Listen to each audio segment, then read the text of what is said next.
Et bonjour tout le monde, j'espère que vous allez bien et aujourd'hui on se retrouve sur Cybercode Online pour parler de la barre de temporisation de dégâts ou alors moi je raccourcis la barre de dégâts. C'est la barre, la barre de dégâts, on va voir ça ensemble. On va faire un petit donjon ici, on va prendre un donjon de niveau 7, allez donjon public, c'est très bien. On va prendre un monstre et on va parler de la barre qu'il y a en bas. Vous voyez que là, il y a un curseur qui défile, qui revient, etc. Il y a une partie très grise, une partie moins grise et une partie grise claire. Et enfin, une partie jaune. Voilà. Alors, le plus important, c'est que votre curseur, il faut attendre qu'il se déplace presque vers la partie jaune. Voilà. S'il se déplace dans la partie jaune, vous ferez plus de dégâts.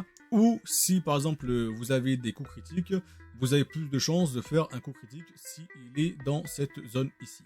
Voilà, tout simplement. Et ça c'est quelque chose de vraiment très important à prendre en compte et à savoir quand on est petit niveau et quand on veut level up, donc prendre des niveaux dans les donjons assez rapidement sans utiliser beaucoup d'antidouleurs. Parce que forcément, si vous faites très mal au monstre, il va peut-être vous taper une fois ou deux fois, mais il ne va pas vous taper plusieurs fois.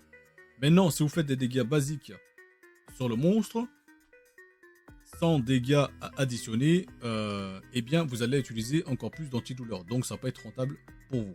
Maintenant, la barre de temporisation de dégâts, comme on voit ici, on peut la désactiver.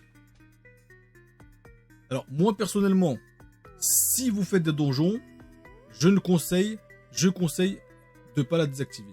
Voilà, clairement, parce que là, c'est bien écrit dessous. La désactivation de la barre de temporisation des attaques n'accordera pas de dégâts supplémentaires. Donc, ça prouve bien ce que je dis, c'est que si on atterrit dans cette zone-là, ça augmentera légèrement votre attaque. Voilà. Donc là, je fais 44 de dégâts, elle était là. Très bien. Là, ça fait un peu plus de dégâts. Bon, après, on peut dire que c'est peut-être un coup de chance. 39 de dégâts, là, elle était là. 56. Après, peut-être que là, à mon niveau, ça se voit pas beaucoup parce que le donjon est de niveau 6, 7. Et que là, c'est vrai qu'à un très bas niveau,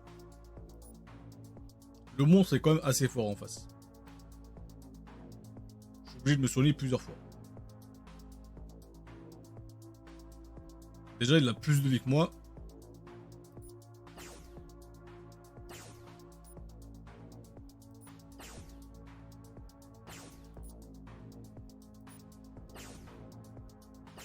Mais dans tous les cas, il faut prendre l'habitude de taper le monstre quand le curseur arrive dans la barre jaune. Voilà. C'est tout ce qu'il y a à retenir pour cette vidéo. Moi, je vous laisse à une prochaine vidéo. Et je vous souhaite à tous un bon jeu.